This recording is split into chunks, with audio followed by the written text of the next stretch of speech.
Agnar heiti ég og er einn af útskriftarnemi hjá Raftækniskólanum. Ég ætla að kynna fyrir ykkur verkefni í fjarskiptatækni. Verkefnið sem ég valdi var fjarstýring, þráðlaus fjarstýring og móttakari.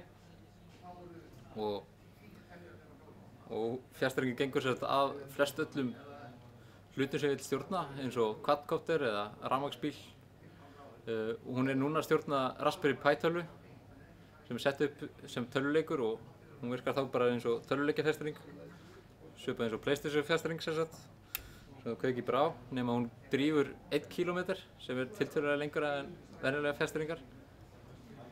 Svo er ég með hérna 2 joystick sem birtast á skjánum, upplýsingar. Heilinn í tölvunni er sem sagt Atmega heilir, sama og er notað í Arduino.